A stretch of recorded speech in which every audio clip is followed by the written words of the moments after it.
తాకట్టులో ఉన్న బంగారాన్ని విడిపించి ఆ రోజు ఆన్లైన్ రేటుకే మేము కొంటాం. Sharma gold company.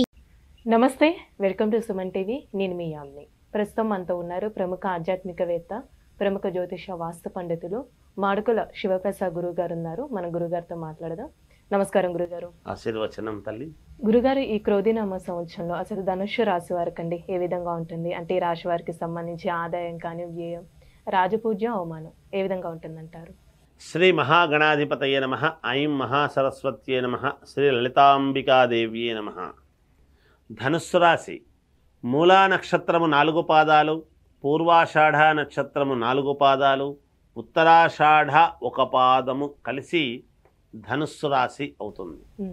ఆదాయము 11, వ్యయం 5, రాజపూజ్యత 7, అగౌరవము 1 మామూలుగా. అయితే ధనుస్సు రాశి వారికి ఈ సంవత్సరము చాలా అంటే చాలా బాగుంది. చాలా సంతోషముగా ఉండవచ్చును. ఇది తెలుసుకొని సకల సంపదలు సమకూరుతాయి. సంపదలు సమకూరుతాయి అని అభివృద్ధి ఏ రంగములో ఉండేటువంటి వాళ్ళు ఆయా రంగములో అభివృద్ధి చెందడం అనేటువంటిది ఉంటుంది.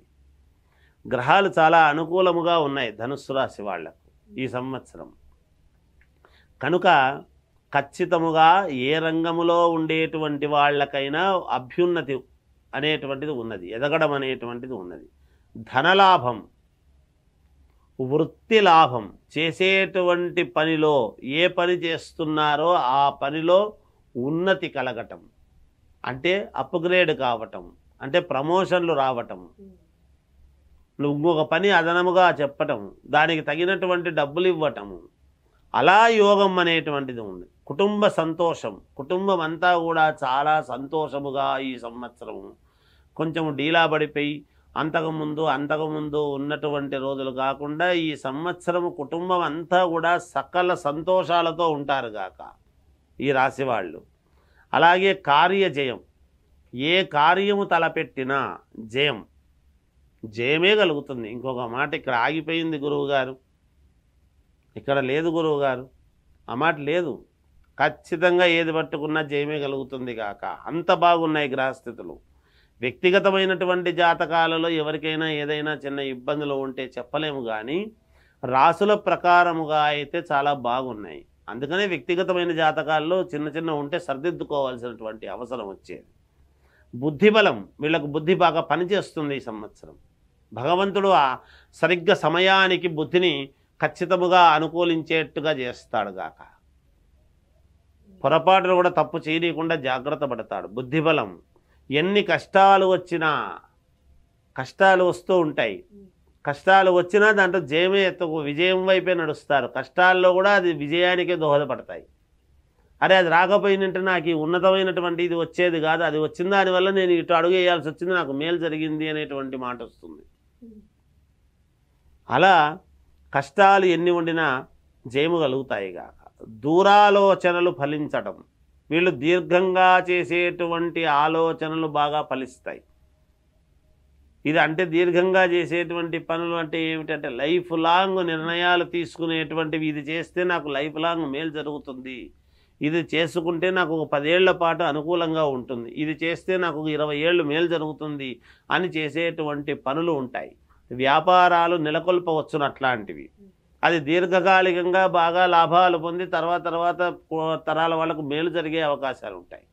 అలాంటివి ఏవైనా కానీ దూరాలోచనలు బాగా ఫలిస్తాయి. అనూహ్యమైనటువంటి యోగాలు అంటే వీళ్ళకే తెలియకుండా ఒక పని చేద్దాము అని చేస్తూ ఉండేటప్పుడు అవి అనూహ్యముగా ఒక యోగానికి దారితీసి మంచి యోగాలు రావటం అనేటువంటిది జరుగుతుంది కాక ధనుస్సు రాశి వారికి. అలాగే ఆకస్మిక ధనలాభం, వీళ్ళకు కూడా అనుకోకుండా ధనలాభం అనేటువంటిది. అనుకోకుండా అంటే రావాల్సినటువంటివే రావటమే గగనంగా ఉన్నాయి, అనుకోకుండా ఎక్కడి నుంచి వస్తాయని వీళ్ళు చేసేటువంటి పనులను బట్టి, వీళ్ళు అనుకునేటువంటి నిర్ణయాన్ని బట్టి, వీళ్ళు చేసినటువంటి సమయాన్ని బట్టి ఎలాగైనా రావచ్చు. ఆ చేసే వాళ్ళకి అందరికీ, ఈ రాశి వాళ్ళకి అందరికీ అని కాదు, ఆయా పనుల్లో చేసుకునేటువంటి వాళ్లకు కొంతమందికి ఖచ్చితముగా ధనలాభం అనేటువంటిది అనూహ్యముగా రావటం అనేటువంటిది జరిగి తీరుతుంది గాక, అందులో ఏమాత్రం సందేహం లేదు. అలాగే క్రయ విక్రయాలలో జయం పొందడం, భూములు కొనేటువంటి వాళ్లకు అమ్మేటువంటి వాళ్ళు రియల్ ఎస్టేట్ సంస్థ, అంతేకాదు రియల్ ఎస్టేట్లో పనిచేసేటువంటి వాళ్ళైతే ఏదో అమ్ముతుంటారు కొనిస్తుంటారు. మనము సొంతాన్ని ఉన్నాయనుకో ఈ రాశి వాళ్లకు ఏదో ఒక భూమి అమ్మి ఇంకో చోట తీసుకుందాము అనేటువంటి ఆలోచన ఉంటుంది కదా, మరి అది అమ్మిన దాంట్లోనూ లాభం వస్తుంది, కొన్న దాంట్లోనూ లాభం వస్తుంది. అలా గురువు యొక్క అనుగ్రహము ధనుస్సు రాశి వాళ్లకు చాలా అంటే చాలా అనుకూలముగా ఉన్నది. ఉద్యోగ ప్రాప్తి ఉత్తీర్ణత, కొత్తగా ఉద్యోగాలు కావాలనుకునేటువంటి వాళ్లకు ఉద్యోగాలు వస్తాయి. ఆల్రెడీ ఉద్యోగం చేస్తూ ఉండేటువంటి వాళ్లకు ఉత్తీర్ణత అని అంటారు. విజయం లభిస్తుంది, ముందుకు వెళతారు గాక, ప్రమోషన్లు లాంటివి వస్తాయి గాక. వీళ్ళ ఆలోచనలు అంతే, సరైనటువంటి ఆలోచన చెయ్యాలి, ఖచ్చితముగా మేలు జరిగి తీరుతుంది గాక. అలానే ఇప్పుడు కోర్టు సమస్యలు ఉన్న వాళ్ళకి కూడా ఏ విధంగా ఉంటుందంటారు?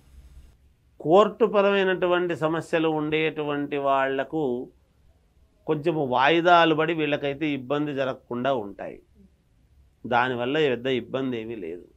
విద్యార్థులు బాగా ఉంది, వాళ్ళకు అనుకూలముగా ఉన్నది. బాగా చదువుకుంటే, ఎంత చదువుకుంటే అంత మంచి పేరు రావటం ఉంటుంది. వ్యాపారస్తులకు యథావిధిగా అనుకూలమైనటువంటి వాతావరణంగానే ఉంది, మంచి లాభాలు గడిస్తారు, అనుకూలిస్తుంది. సినిమా రంగము వాళ్లకు మంచి యోగం ఉంది. ఖచ్చితంగా వీళ్ళు కొంచెం లైన్లోకి, అబ్బా సినిమాలు బాగా ఆడాయి, ఇతని బాగా ఆడిందని ఈ రాశి వాళ్లకు మేలు జరుగుతుంది గాక, ఖచ్చితంగా అనుకూలిస్తాయి. అలాగే రాజకీయాలలో ఉండేటువంటి వాళ్లకు మహాద్భుత యోగం ఉన్నది అని తెలియజేస్తున్నారు. అంటే ఈ రాశి వారికి ఇంకా మెరుగైన ఫలితాలు రావాలంటే ఎలాంటి పరిహారం చేసుకోవాలండి? ఈ రాశి వాళ్ళు మనము మెరుగైనటువంటి ఫలితాలు రావాలి అనుకున్నప్పుడు దత్తాత్రేయ స్వామిని ఆరాధన చేయటము కానీ, లేదా షిరిడీకి వెళ్ళి షిరిడీ సాయిబాబాను ఆరాధించటము, కాలభైరవుణ్ణి ఆరాధిస్తే ఇంకా మేలు మెరుగైనటువంటి ఫలితాలు సాధించుకుంటారుగా. చాలా చక్కగా తెలియజేస్తారండి, ధన్యవాదాలు.